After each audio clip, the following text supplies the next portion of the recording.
Alors, Shalom, c'est encore moi, le frère Édouard. Alors, c'est vrai que nous sommes en août 2023. Ça, c'est un enseignement que j'avais commencé en juillet 2023. Et comme d'hab, je vais vous demander de vous abonner en appuyant sur abonner. D'appuyer également sur la petite cloche qui est en bas pour ne rien rater. D'appuyer aussi sur le pouce en l'air. Alors, non seulement ça m'encourage, mais ça permettra à l'algorithme de YouTube de bien noter la vidéo et de la faire monter dans la masse. Et ainsi, plus de personnes, plus de frères et sœurs pourront avoir la grâce de tomber sur cet enseignement. Et dernière petite chose, et non des moindres, je vais vous demander surtout de partager, parce que quand vous partagez, vous faites l'œuvre d'un évangéliste. Vous faites ce que le Seigneur demande, ce que Paul aussi a dit. Vous évangélisez en partageant. Si, vous faites ce qui est écrit dans Matthieu 24, 14, allez prêcher cette bonne nouvelle. Sauf que vous n'êtes pas obligé de vous déplacer. Et je puis vous certifier que le Seigneur ne restera pas indifférent à votre action. Le Seigneur rétribue, ou si vous préférez, il récompense. Ça, vous le savez aussi bien que moi. Tout ce qu'on pourrait faire pour l'avancement de son royaume, qu'on le fait de bon cœur, est récompensé. Et j'ajoute encore une fois que ma chaîne n'est pas payante. Si je vous manque, le Seigneur me traite avec une extrême rigueur. Je n'ai pas été enrôlé pour ça, pour faire de l'argent sous le dos des frères et sœurs, non. Dès que je sais qu'en mon âme et conscience, j'essaie de faire de mon mieux, alors j'ai la satisfaction du devoir accompli. Et je le redis encore, cette chaîne existe parce que le Saint-Esprit m'a demandé d'enseigner son peuple. Et sur c'est YouTube qui m'a donné cette opportunité. Donc, je me suis lancé, ça je vous l'avais déjà dit. Voilà, frères et sœurs. Alors, je sais que beaucoup attendent la suite de certains enseignements que j'ai commencé à poster, tels que entrons dans les profondeurs du livre de la Genèse, ou encore les hommes se sont joints aux anges déchus dans la révolte contre Dieu. Alors rassurez-vous, je n'ai pas fini. C'est vrai, je n'ai pas fait l'impasse sur ces enseignements, ça c'est clair, hein. Mais en fait, c'est tellement compliqué, c'est tellement profond et tellement vaste. Ça demande un temps assez considérable et une mémoire des plus fiables. Et voilà, justement, j'ai posté un témoignage, je crois que c'est la dernière vidéo où je parlais d'un truc miracle. Et effectivement, ça, je l'ai expérimenté sur moi et ça veut fonctionner, ça a l'air de fonctionner. Je vois que ça marche et je ressens les effets. Donc, ce qui veut dire que c'est de bon augure, c'est bon.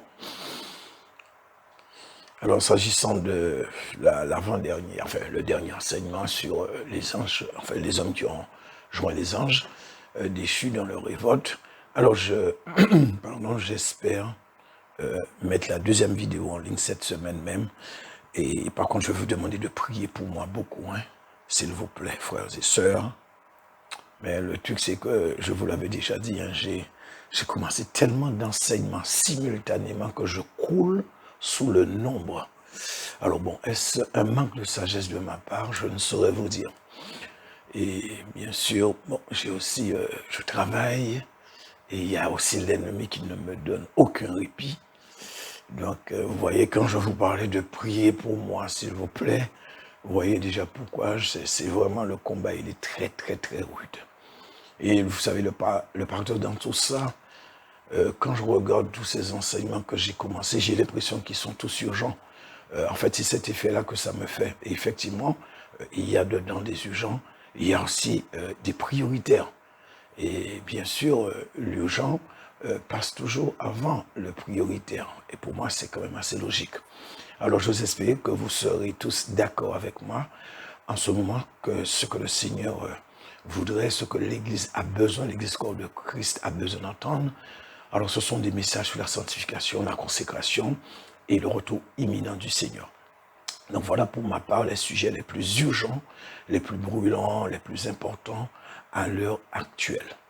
Et d'ailleurs, je ne vais pas me faire mentir puisque le titre doit certainement interpeller certains et j'espère que le contenu le sera tout aussi. Bien sûr, pour ceux qui seront sensibles et réceptifs au message puisqu'il est clair il y aura toujours des réfractaires, on n'y peut rien, c'est dans la nature de l'homme.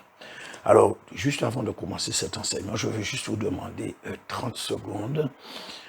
C'est une parenthèse que je vais ouvrir, c'est une sorte d'exhortation. Alors, aujourd'hui, c'est vrai, je vais partager avec vous un message, ou si vous préférez, un enseignement sur l'avant-enlèvement de l'Église. Donc, plus particulièrement sur le fait que, contrairement à ce que disent certains qui répètent inlassablement, personne ne connaît ni le jour ni l'heure. Des fois, on n'a même pas le temps de placer un mot, voilà, qu'il dégaine. Personne ne connaît ni le jour ni l'heure. En fait, on aurait dit que c'est un disque vinyle d'antan rayé. Vous voyez, les trucs là en vinyle qui tournaient, pardon. Vous savez, quand c'était rayé, ça répétait toujours la même chose. Alors, je sais qu'il y en a peut-être ceux qui n'ont pas eu le temps de vivre cette époque, mais effectivement, c'est ça. Pour ceux qui ont vécu, ils vont s'en rappeler. Mais je vous assure que c'est quand même assez agaçant. Des fois, on n'arrive même pas à placer un mot, et tout de suite, ils n'écoutent pas ce que vous dites. Hein. Oui, mais la Bible dit personne ne connaît ni le jour ni l'heure.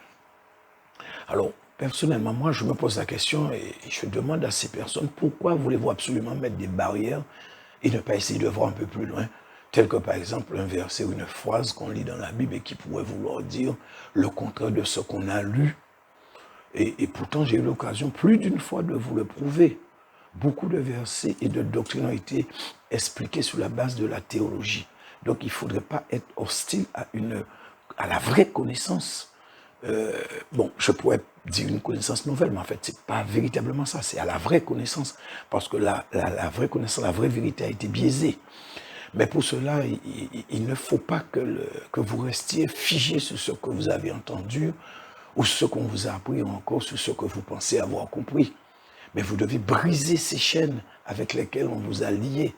Vous devez vous émanciper en laissant quand même une certaine ouverture d'esprit pour ne pas tomber et rester avec eux dans la prison du sectarisme. Oui, frères et sœurs, ça existe. Vous devez aussi pouvoir à certains moments donner à certaines réalités qui vous échappent de s'exprimer en essayant de voir autrement et non en vous laissant imposer. Autrement, vous allez vous retrouver encore dans certaines situations, ou par exemple dans la situation de ce que le Seigneur disait dans l'évangile de Jean chapitre 3, le verset 12 qui dit « Si vous ne croyez pas quand je vous parle des réalités terrestres, comment pourrez-vous croire quand je vous parlerai des réalités célestes ?» Pardon.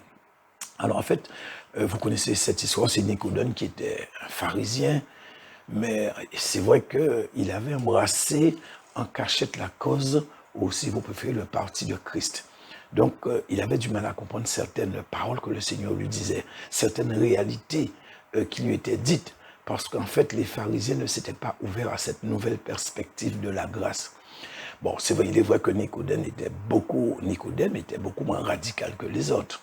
Mais c'est vrai qu'en réalité, en général, les scribes et pharisiens, ils ne voulaient entendre rien d'autre que la loi mosaïque. Et en fait, la loi, c'est tu dois, tu ne dois pas. Et c'est ça pour eux. Alors, c'est vrai que nous avons eu le cas de Saul de Tarse, qui est devenu par la suite l'apôtre Paul. On connaît tous ce qu'il a vécu. Il était aussi radical, et même extrêmement radical. Et vous savez, quand vous êtes radical, ça rend aveugle. Donc voilà pourquoi la Bible dit que les écailles sont tombées des yeux de Paul. Pourquoi? Parce qu'il était aveugle, il était radical, il était fermé. C'est ce qu'on lui a dit, ce qu'on lui a appris, il fonçait tête baissée. Donc, pour revenir sur les scribes et pharisiens, quand le temps était venu pour passer à autre chose, eh bien, ils ont dressé des barrières, ils n'étaient pas prêts à les faire tomber. C'est vrai qu'ils s'étaient spécialisés dans la loi, mais pas dans les prophètes. Or, la Bible dit, la loi et les prophètes, les deux devaient marcher ensemble. La loi n'est pas sans les prophètes. Les prophètes ne sont pas sans la loi. Mais ils se sentaient tellement bien derrière ce qu'ils avaient eux-mêmes dressé. Mais ces barrières sont devenues leur prison, malheureusement, une forteresse pour eux. Et en plus, il y avait la réalité des avantages que donnait leur fonction. Et le problème, c'est que ça leur voilait la face. Ça leur cachait l'autre réalité qui était en train de frayer un passage. Cette nouvelle dispensation que je viens de vous parler, qui est la grâce. En fait, ils étaient comme Saul de Tarse, aveugles. Et pour certains d'entre eux, les écailles sont restées malheureusement. Donc, il n'était pas question qu'ils perdent une seule miette de leur avantage. Ils n'étaient pas prêts à perdre ces trop nombreux avantages que leur conférait leur position, les meilleures places dans les banquets, des salutations extravagantes. Quand on les voyait, Rabbi, bonjour Rabbi, vous voyez, c'était comme ça en fait. Hein. Et tout le reste qui va avec. Et c'est ce que le Seigneur leur reprochait en fait. Et vous avez certainement eu l'occasion, de lire ou d'entendre dans des prédications ce que le Seigneur disait à ses scribes et ses pharisiens. Et c'est dans le livre, ou du moins dans l'évangile de Matthieu 23, 13. Donc Matthieu chapitre 23, verset 13, le Seigneur disait, « Malheur à vous, scribes et pharisiens hypocrites, parce que vous fermez aux hommes le royaume des cieux, vous n'y entrez pas vous-même et vous ne laissez pas entrer ceux qui veulent entrer. » Donc vous voyez, le Seigneur les a tensés dans ce premier temps. Il leur dit, « Malheur à vous, scribes et pharisiens. » Mais en fait, le fait que certains, donc je parle du peuple, au lieu de venir écouter ce que le Seigneur disait, ils ont préféré pour X raisons se ranger du côté des scribes et pharisiens. Vous savez, il y a des gens qui sont comme ça. Pour certains avantages ou autres, pour faire voir qu'ils sont proches de telle ou telle personnalité importante, ils deviennent aveugles. Donc, effectivement, il y en a qui... ils ont rejoint, ou du moins ils se sont rangés du côté de ces scribes et pharisiens, et de facto, ils se sont eux-mêmes placés derrière les barrières qu'ont dressées ces pharisiens et ces scribes. Par conséquent, le Seigneur, c'est comme si le Seigneur disait, malheur aussi à eux. Donc, les scribes et pharisiens n'ont pas voulu avoir accès au royaume des cieux, et par ricochet, eh bien, ils ont fait des victimes collatérales qui étaient dans le peuple. Donc ce sont ceux qu'ils ont empêché d'entrer également dans le royaume des cieux. Tout comme eux, le Seigneur leur a dit, vous n'y entrez pas. Mais ils empêchaient aussi aux autres d'y entrer. Ce n'est pas moi qui le dis, c'est écrit, frères et sœurs. Malheureusement, il y a tellement qui sont dans ces temps de la fin enfermés dans ce type de cachot. La prison de l'ignorance, la prison de l'idolâtrie, la prison de l'orgueil. Vous savez, les pasteurs sont vénéreux, quoi qu'ils disent, et surtout quand ça fait du bien à la chair. Donc ils refusent carrément de briser les verrous. Tout comme dans les temps que nous sommes, certains chrétiens se cachent derrière certaines barrières qu'ont dressées des serviteurs peu scrupuleux, ou de faux serviteurs, ou ceux qui sont au service de l'ennemi, qui sont venus pour ça. Aussi ceux qui, effectivement, sont de vrais, mais qui se sont détournés malheureusement. Et en fait, ils sont devenus des pharisiens, des scribes des temps modernes. Donc, ces barrières qui sont composées d'évangiles dilués d'expressions telles que tout a été accompli à la croix, le Seigneur regarde au cœur. Vous pensez que le Seigneur va obliger quelqu'un à sortir si la personne ne veut pas sortir? Non, le Seigneur ne peut pas. Par contre, si vous êtes sincère, mais que vous avez du mal à voir où est le vrai évangile, alors oui, vous aurez l'aide du Seigneur et il vous conduira dans un endroit où vous allez entendre la vraie parole, la vérité. Et c'est seulement à partir de là que vous serez réellement libre. C'est vrai, le Seigneur a dit, vous serez réellement libre. Il aurait pu dire, vous serez libre. Mais il y en a beaucoup qui pensent qu'ils sont libres. Il y en a effectivement qui sont libres, mais qui ne sont pas réellement libres. C'est pour ça que le Seigneur a ajouté réellement libre. Et effectivement, comme Paul, eh bien, les écailles vont tomber de vos yeux si vous, effectivement, vous voulez sortir. Mais avant, vous devez manifester le désir dans votre cœur. Voilà ce que ça veut dire, le Seigneur regarde au cœur. Contrairement à ce que beaucoup disent, c'est ça. Vous devez être sincère dans votre cœur. La bouche doit reprendre ce que le cœur est en train de penser, ce qu'il y a dans le cœur. Alors c'est vrai que je sais que certains qui m'écoutent doivent se dire, ils rabâchent toujours les mêmes choses. J'en suis parfaitement conscient. Tout comme le Seigneur ne cessait de rabâcher aussi, et aussi de tenser les scribes et pharisiens, parce que vous l'avez lu, hein, tout le temps il leur disait, malheur à vous scribes et pharisiens. Donc à ce moment-là, il faudrait dire que le Seigneur rabâchait aussi les mêmes choses, puisqu'il leur disait, malheur à vous scribes et pharisiens hypocrites. Mais je sais aussi que, pour ma part, à force de rabâcher, ça pourrait aider, voire libérer un cœur en Dieu aussi, qui finira par dire, mais finalement, il n'a pas tort sur ce qu'il dit. Le Saint-Esprit pourrait impacter une âme qui a soif avec mes rabâchages. Donc si certains veulent classifier les âmes, oui, les âmes, mais sachez que pour le Seigneur, chaque âme compte, chaque âme est importante. Toutes les âmes sont sauvées à travers le même sacrifice de la croix de Golgotha. Vous savez, des fois, on lit, on répète inlassablement ce qu'on entend, mais certains refusent de ce que d'essayer d'aller un peu plus loin dans la parole. Ça, je vous l'avais déjà dit plus d'une fois. Mais en réalité, c'est eux qui rabâchent les mêmes choses sans cesse. Donc, ce qui donne à la parole un aspect de lettre morte. Moi, je rabâche, mais pour essayer, comme a dit Paul, de toucher par la parole. Mais en fait, il rabâchait pour garder captifs. Pas, il rabâchait, bon, je ne parle pas de Paul, je parle maintenant de ceux qui sont plus scrupuleux. C'est plus pour garder les gens captifs, les âmes fragiles. Et beaucoup se verront la porte du ciel fermée, comme les scribes et les pharisiens, et aussi comme ceux qui s'étaient rangés avec eux derrière leurs barrières. Mais je vous dis que le Seigneur demandera des comptes à beaucoup.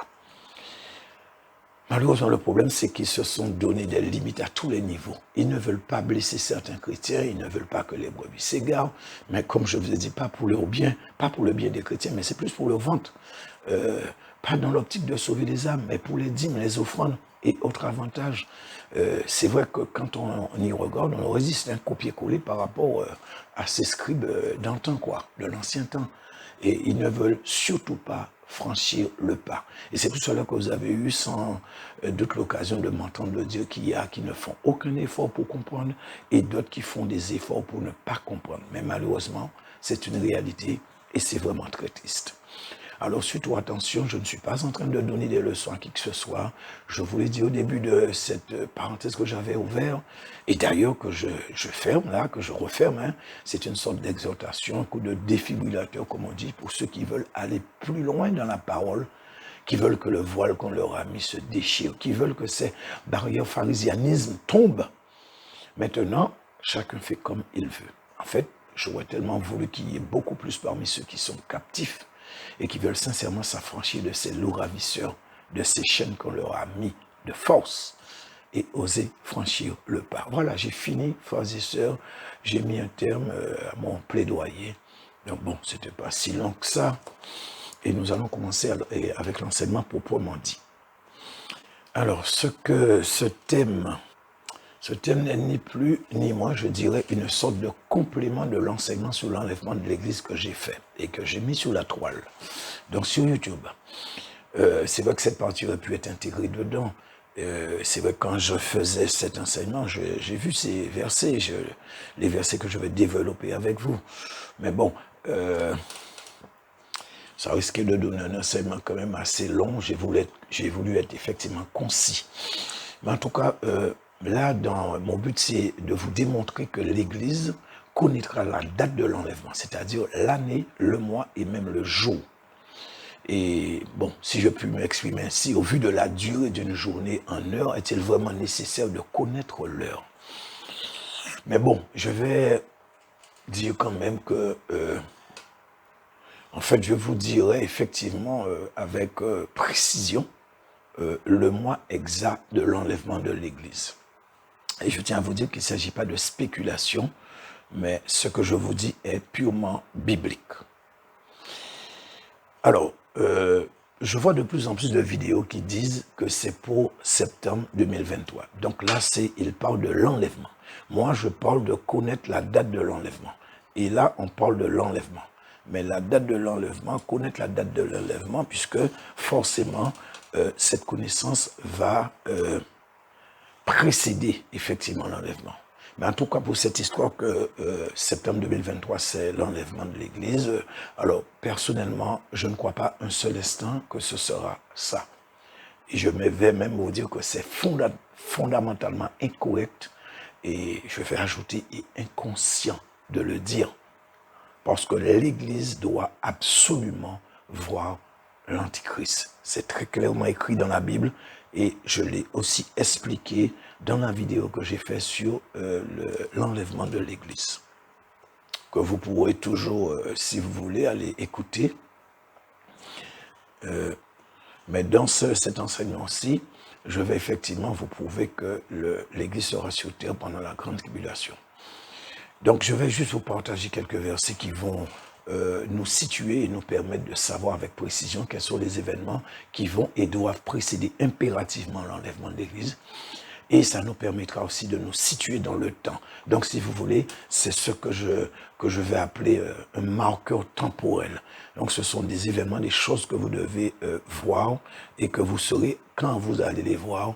Ça veut dire que vous êtes à tel ou tel, vous êtes situé à tel endroit par rapport à l'enlèvement de l'Église. Mais avant de commencer, je dis avant de commencer,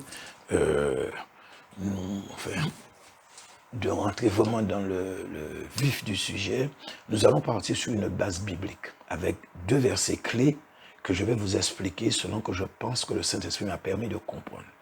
Donc ça va apporter un peu plus de lumière dans ce brouillard qu'on a instauré sur le fait de croire que non, l'Église ne connaîtra pas la date de l'enlèvement. Parce que vous savez, il y a des versets qui créent une sorte de déclic que et si effectivement vous en tenez compte, ça aide. Et ça libère également de beaucoup d'interprétations. Donc il s'agit de Amos chapitre 3 verset 7 et de Hébreux chapitre 9 verset 22. Alors, dans Amos, il nous est dit, c'est un verset que vous connaissez très, très bien, car le Seigneur, l'Éternel, ne fait rien sans avoir révélé son secret à ses serviteurs, les prophètes. Et le deuxième verset, il est moins connu, c'est Hébreux 9, 22 qui nous dit « Et presque tout, d'après la loi, est purifié avec du sang, et sans effusion de sang, il n'y a pas de pardon. » Alors, comme vous pouvez le constater, ces 2 versets que je vous ai mis en parallèle, il y a un qui concerne l'enseignement et l'autre n'a rien à voir, strictement rien à voir, ni de près ni de loin avec l'enseignement que je suis en train de vous donner en ce moment. Donc il n'y a aucun lien. Mais vous allez voir pourquoi j'ai fait exprès de prendre ces 2 versets. Alors qu'est-ce que je voulais faire ressortir? Tout simplement la précision dans l'un des versets, frères et sœurs, la précision. Regardez comment le 2e verset va faire ressortir indubitablement, de manière indéniable, de manière formelle, la précision que revêt le 1er verset. Vous savez, c'est très important quand vous lisez votre Bible de faire à certains moments, bien sûr qu'on a besoin de se faire sentir des comparaisons entre des versets, tout comme je le fais en ce moment, qui vous permettront d'être très précis pour expliquer ou comprendre d'autres versets. Donc, vous avez finalement compris que le verset qui nous intéresse, donc c'est le premier. J'ai pris effectivement le deuxième à dessein, c'est tout. En fait, c'est pour vous faire voir l'importance de ce qui est écrit dans le premier. Parce que c'est vrai que même si le deuxième me permet de vous faire voir quelque chose, il n'est pas moins important parce que justement, comme je vous ai dit, c'est lui qui va faire ressortir cette précision. Alors, on nous dit que Dieu ne fait rien. Donc ça, c'est le premier que vous connaissez, sans avoir révélé son secret à ses serviteurs, les prophètes. Et dans l'autre, on nous dit, et presque tout, d'après la loi, est purifié avec du sang, et sans effusion de sang, il n'y a pas de pardon. Le Seigneur ne fait rien. On nous dit bien que le Seigneur ne fait rien. Rien, ça veut dire absolument rien. Pas une seule chose, frères et sœurs. Même pas une seule chose. Et il n'y a pas d'exception parce que le Seigneur dit qu'il ne fait rien. Donc, si vous arrivez devant un barrage et qu'on vous dit qu'aucune voiture ne peut passer, ça veut dire qu'aucune voiture ne peut passer. A contrario, dans le 2e verset, on nous dit presque tout. Vous voyez déjà? Vous voyez ce que je voulais dire? Vous voyez la différence? Presque tout. On n'est plus dans la même chose là. Donc, presque tout veut dire pas tout ou pas tous. Ou si vous préférez encore une partie, partiellement. Et vous savez, devant ce même barrage, si on vous dit que presque toutes les voitures pourront passer, pardon, ça veut dire qu'il y en a qui ne pourront pas passer. Peut-être à cause de leur poids, leur longueur, leur largeur, enfin tout ce que vous voulez. Mais ça veut dire qu'il y en a qui ne pourront pas passer. Amos ne dit pas que Dieu ne fait presque rien sans avoir révélé son secret. Il n'y a pas presque écrit, comme c'est écrit dans Hébreux, s'agissant de la loi. Mais il dit Dieu ne fait rien, absolument rien, s'il ne dévoile son secret. Autrement, mon enseignement serait effectivement discutable. Mais je vous ai pris 2 versets bibliques, voyez, 2 versets bibliques, ça ne sort pas de moi. Donc, si vous croyez dans ce qui est écrit dans la Bible, et notamment dans ces 2 versets que je viens de vous faire voir, alors il faut tout accepter et non une partie. Donc, tout ce qui est écrit dans la Bible, vous devez l'accepter. Et même si on vous dirait le contraire de ce que vous voyez, ce qui est écrit, si vous n'avez pas, je ne sais pas moi, une bonne explication que le Saint-Esprit ne vous aurait pas confirmé, ou je ne sais pas, que le Seigneur ne vous aurait pas permis encore de voir convenablement le verset, de faire ressortir ce qui est en profondeur dedans, excusez-moi, mais il vaut mieux être inflexible par rapport à ce que vous avez compris ou lu. Et le Seigneur verra votre sincérité, il vous permettra toujours de comprendre. Et donc, vous voyez, comme j'ai fait ressortir ces 2 versets, c'était pour faire apparaître la précision dans l'un des versets. Alors, vous êtes en train d'écouter mon enseignement. Moi aussi, je suis un serviteur de Dieu, au même titre que ceux qui vous disent qu'il est écrit, personne ne connaît ni le jour ni l'heure. Donc, alors, personnellement, ce n'est pas de l'orgueil, hein, mais je n'ai pas besoin de savoir qui ils sont. Je n'ai pas besoin de savoir combien de personnes assistent à leur culte le dimanche ou peu importe le samedi, qui sont à 1000, 10 000 ou 100 000. Ça ne m'intéresse pas.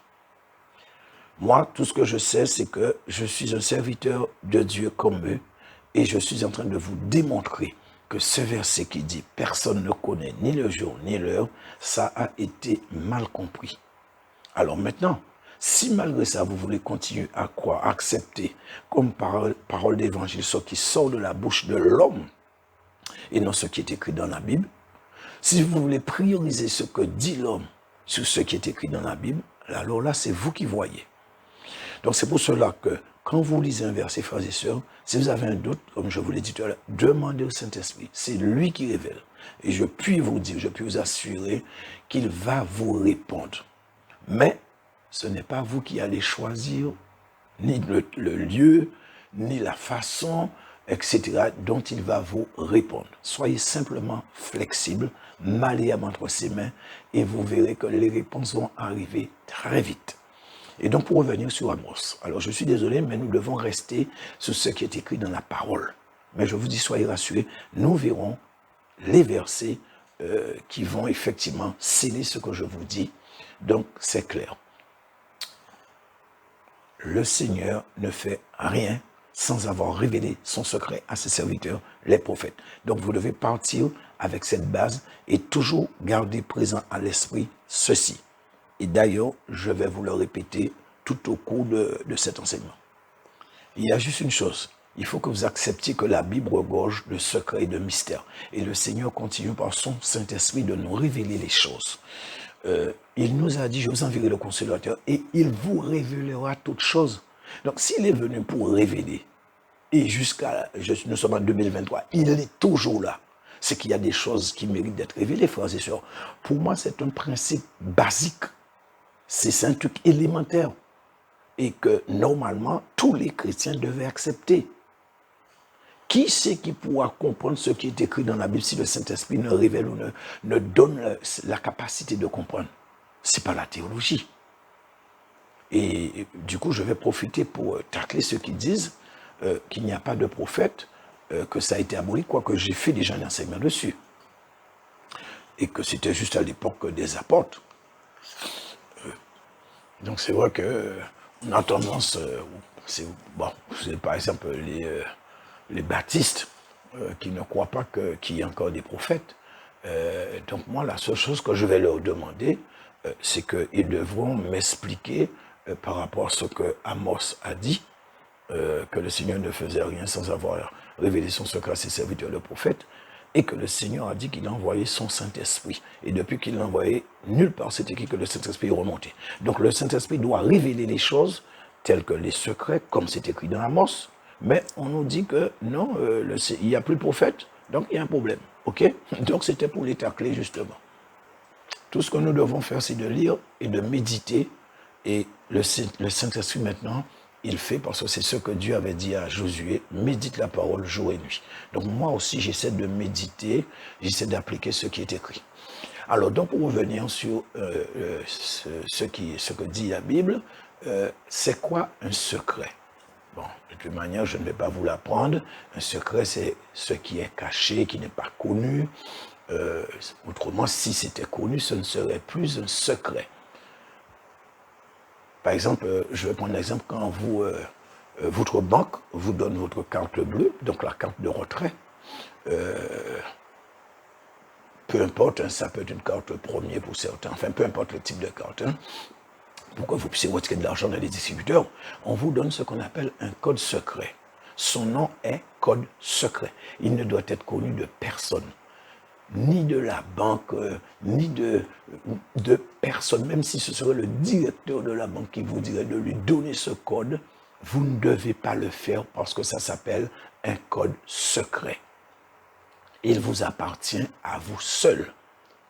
C'est seul celui qui détient la carte, qui a un code qui correspond à cette carte, eh bien, c'est à cette personne-là seule qu'appartient ce code. Maintenant, si cette personne-là veut divulguer son code, ça, c'est autre chose. Et à ce moment-là, ça ne devient plus un code secret parce que, voilà, quelqu'un d'autre connaît le code. Donc voilà, avec ces deux versets, nous partons sur des bases saines, des bases solides, et que nous devons appliquer ce qui est écrit dans la Bible sans apporter des amendements, peu importe de là où ça sort, ou de qui ça vient, ou de sa réputation, de la grandeur de ce serviteur, peu importe, il ne doit pas y avoir d'amendement dans la parole de Dieu, c'est clair. Si vous faites des exceptions, alors vous ne serez plus neutre dans votre compréhension par rapport aux écarts que vous allez vous permettre. Et bien sûr, comme les autres, vous tomberez dans les approximations et interprétations et vous serez complètement à côté. Si vous voulez avancer, alors mettez ces vieux clichés de côté. Parce que c'est tel frère qui est très connu, je ne sais pas qui a dit, grand apôtre, grand bishop, archibishop, architrichop, peu importe. Frères et sœurs, c'est comme ça fonctionne. C'est la parole de Dieu qui est notre seule référence et nous devons nous en tenir. Alors, nous irons là où nous aurons les éléments nous permettant d'avoir les informations relatives à la grande tribulation. Et c'est tout naturellement que nous lirons quelques versets du chapitre 24 du livre ou de l'évangile de Matthieu. Donc, dans un premier temps, nous allons voir ce que disait le Seigneur dans la continuité des choses qui concernaient son retour. Et c'est effectivement dans Matthieu 24, vous allez le trouver dans les autres évangiles aussi, mais comme je vous ai dit Matthieu 24, donc c'est dans Matthieu 24. Alors pourquoi je vous ai parlé de continuité des choses? Alors, frères et sœurs, ce qu'il faut comprendre, c'est que Matthieu chapitre 24 est en rapport direct avec la grande tribulation. C'est de ce qui est question. Alors maintenant, ce qu'il faut faire, c'est de voir où se situe l'enlèvement par rapport aux différents événements qui se déroulent dans ce chapitre 24. Comme ça, on pourra placer ou dire qu'à partir de tel moment, on peut connaître la date. C'est tout ce qu'il y a à faire. Donc si nous partons sur la base de ce que je viens de vous dire, nous devons trouver le ou les versets clés dans ce chapitre 24 qui va ou vont nous dire exactement ce qui doit se faire avant et après l'enlèvement de l'Église. Et c'est seulement à partir de ce moment-là que nous pourrons dire si vraiment la date de l'enlèvement sera avant ou après la grande tribulation, et par ricochet connaître en même temps à quel moment a lieu l'enlèvement plutôt précisément. Et vous allez voir qu'en finalité, ça n'a pas été ou ce n'est pas si compliqué que ça.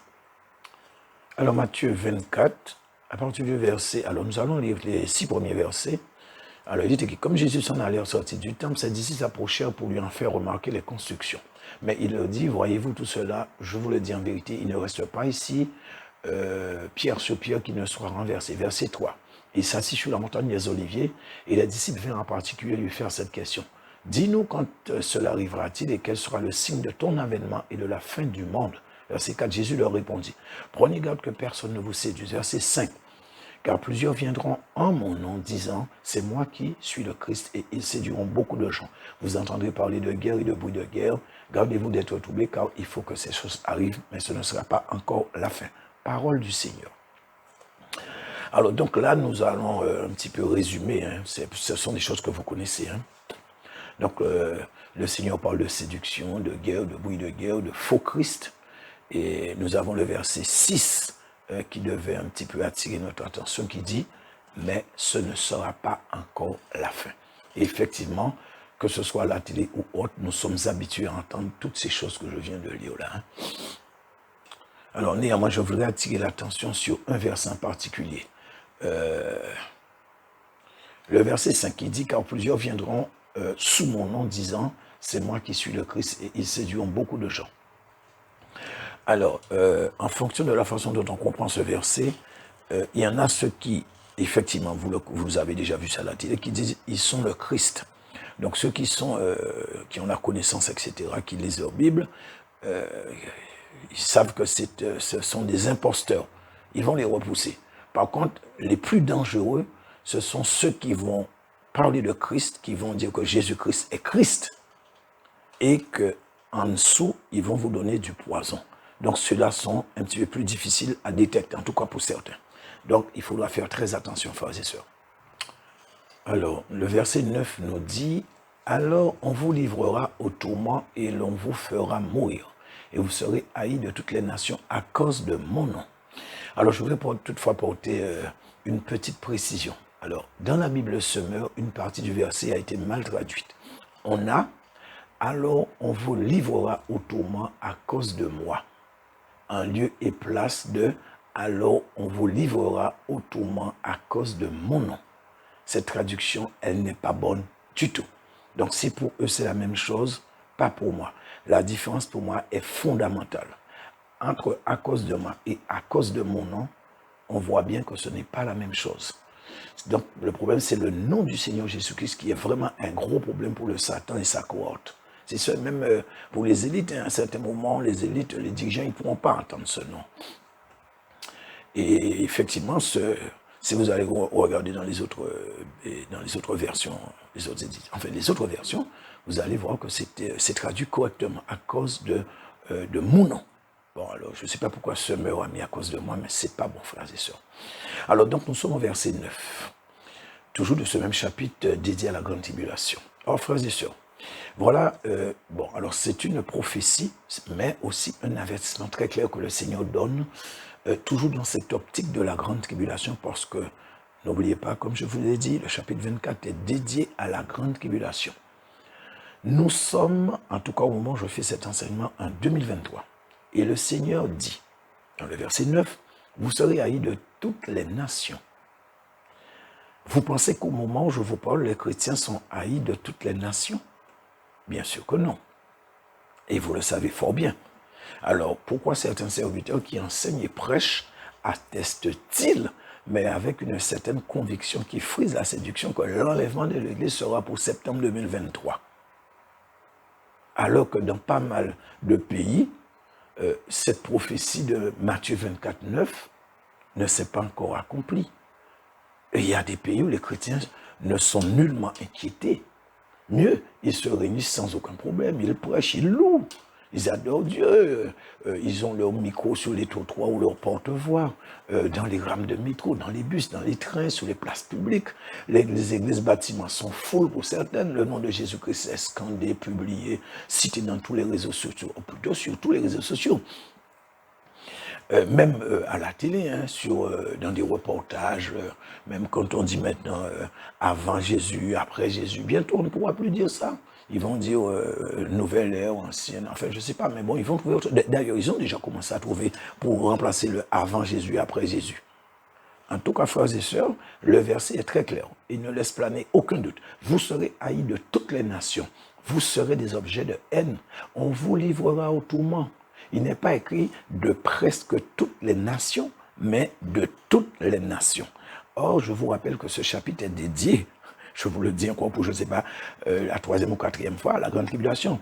Donc, c'est que forcément, cet événement qui doit déclencher cette haine planétaire, qui va amener ce changement brutal de situation pour l'Église, corps de Christ, doit avoir lieu avant, enfin, en tout cas, dans toutes les nations, dans un premier temps. Mais manifestement, ce n'est pas ce que l'on voit. Et aussi, ça doit avoir lieu avant la grande tribulation. Nous ne sommes pas encore arrivés dans cette terrible situation. Souvenez-vous des 2 versets que nous avons lus au début, où on faisait la comparaison entre celui qui disait presque tout et l'autre qui disait rien. Et là, on nous dit, vous serez haïs de toutes les nations. Donc, ça veut dire toutes les nations, mais on n'en est pas encore là. Mais je vous rassure, ça va venir. Frères et sœurs, la haine de tous les chrétiens dans toutes les nations et la non-utilisation du nom de Jésus-Christ de Nazareth dans toutes les nations vont se manifester pendant la grande tribulation.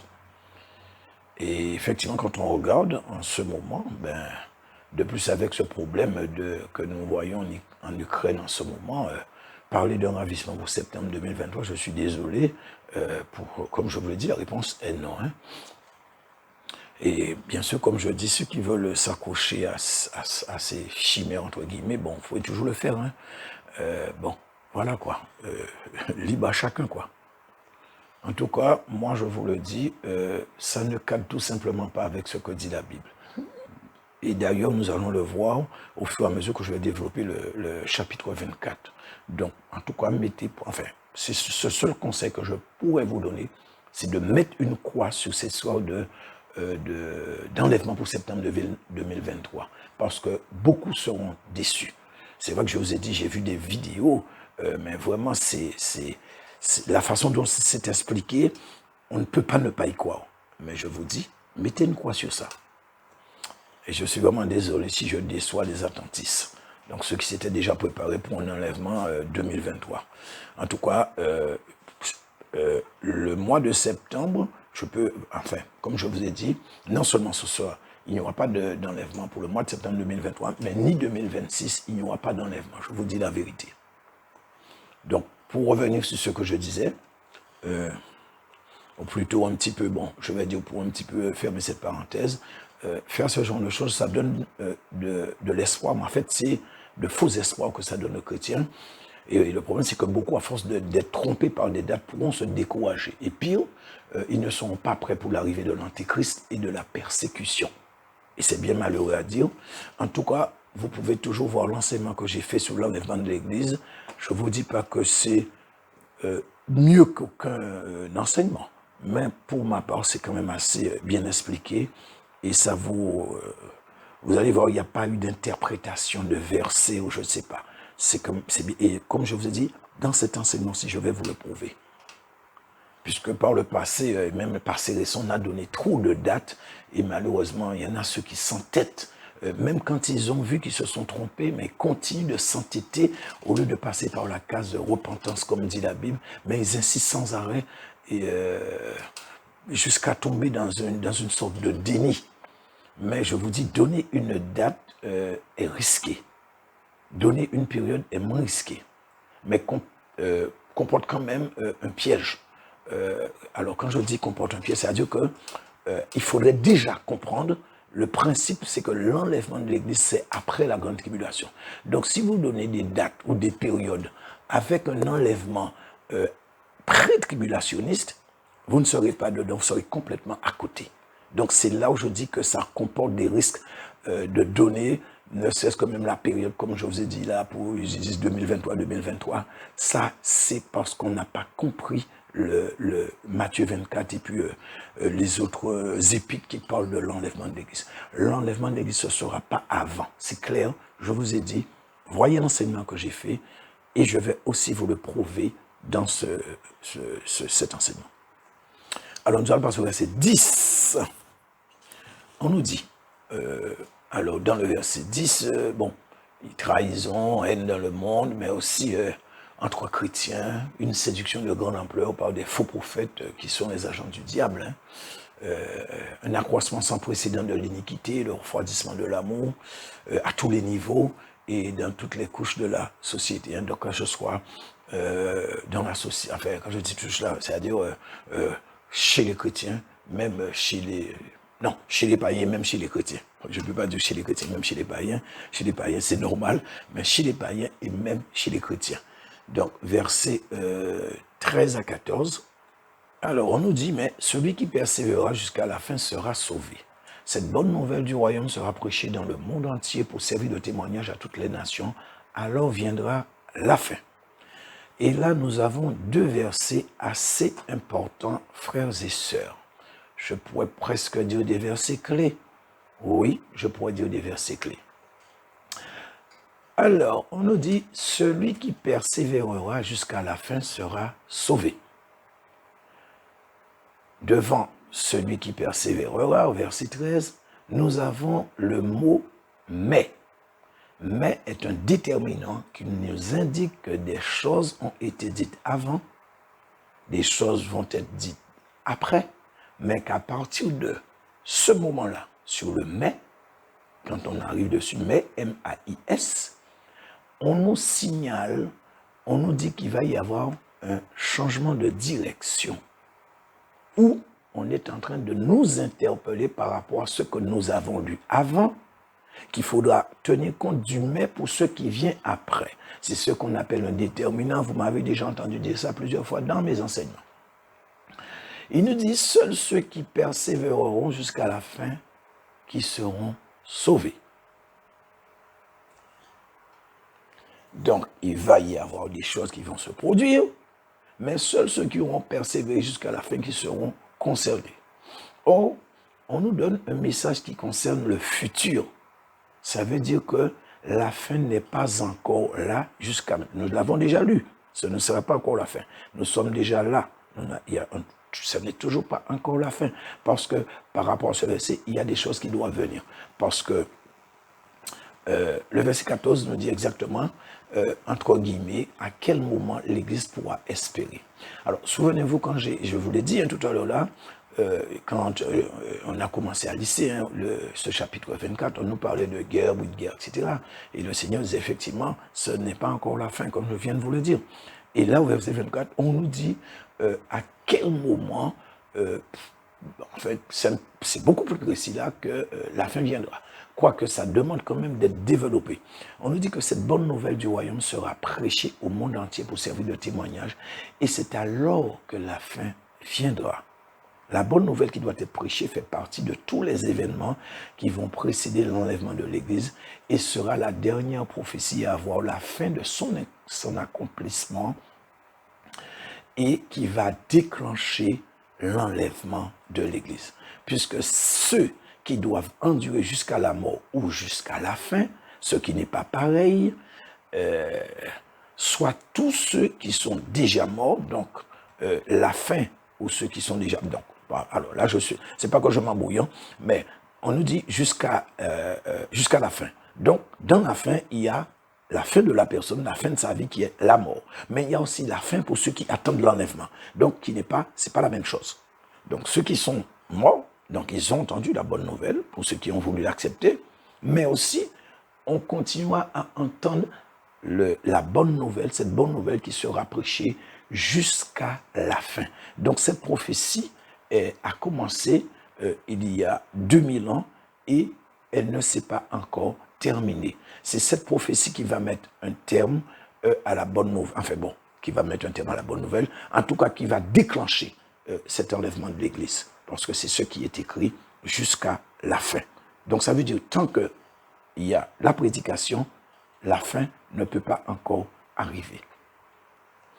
Nous savons qu'il y a beaucoup de pays en ce moment qui ne veulent pas entendre parler de la chrétienté, du nom de Christ, surtout les pays musulmans, par exemple. Les chrétiens sont fortement persécutés. Pardon. Est-ce que vous pensez que à l'heure actuelle, au moment où je vous parle, il y a déjà, on peut espérer un enlèvement pour 2023 ou je ne sais pas. Je vous dis qu'il y a des pays où même pas 10% de la population n'a été touchée. Donc on ne peut pas parler d'enlèvement. Ça n'a pas de sens. Or, c'est cette bonne nouvelle, comme je viens de vous dire, qui va mettre un terme. C'est cette bonne nouvelle qui va déclencher l'enlèvement. C'est ce qui est écrit. Je suis désolé, mais c'est ce qui est écrit. Et comme je vous ai dit dans l'enseignement que j'ai fait sur l'enlèvement de l'Église, j'explique quand même assez bien ces versets par rapport justement à l'enlèvement. C'est très bien expliqué, c'est pas que je m'envoie des fleurs, mais vous écoutez, vous verrez d'ailleurs. Alors, le verset 15, on nous dit, c'est pourquoi lorsque vous verrez l'abomination de la désolation dont a parlé le prophète Daniel établi en lieu saint, que celui qui lit fasse attention.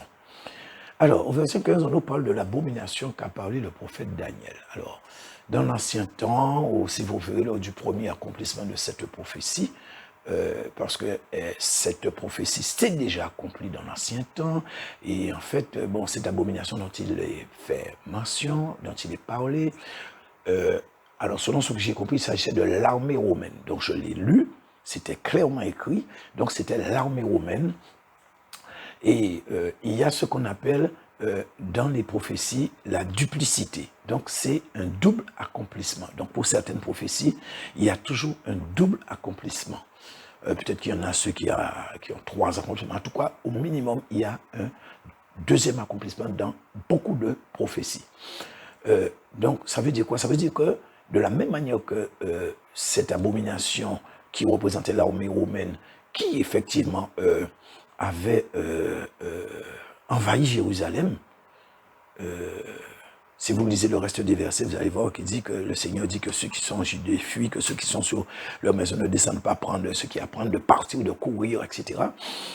Donc, ça doit encore de nouveau se reproduire. Jérusalem devra être de nouveau se retrouver sous occupation avec on va dire une armée, peut-être une coalition étrangère, et qui va porter, ou du moins accomplir le deuxième accomplissement de ce verset, mais il y a aussi la plus grande de toutes les abominations qui ait jamais existé, qui doit aussi arriver à Jérusalem, c'est l'arrivée du faux Messie.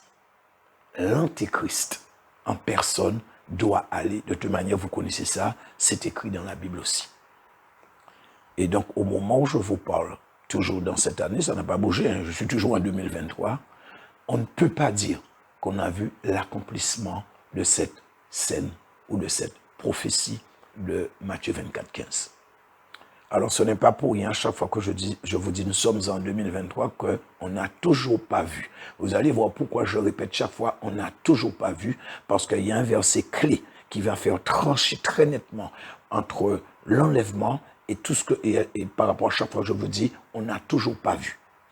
Alors nous allons continuer avec les versets 21 et 22. Il nous dit, car alors la détresse sera si grande qu'il n'y en a point eu de pareil depuis le commencement du monde jusqu'à présent, et qu'il n'y en aura jamais. Et, verset 22, si ces jours n'étaient abrégés, personne ne serait sauvé. Mais à cause des élus, ces jours seront abrégés. Parole du Seigneur. Car la détresse sera si grande qu'il n'y en a pas eu de pareil. Car la tribulation sera si grande qu'il n'y en a pas eu de pareil depuis le commencement et qu'il n'y en aura plus jamais.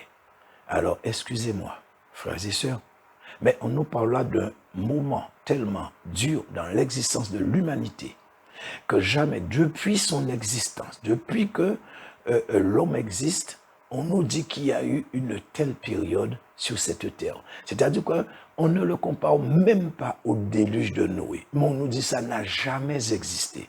Pourtant, Dieu sait que le déluge de Noé existait. Mais il nous dit que cette période dont on est en train de nous parler, cette détresse, cette tribulation, il n'y a jamais eu de période comme ça sur terre. Semblable. Du tout pas.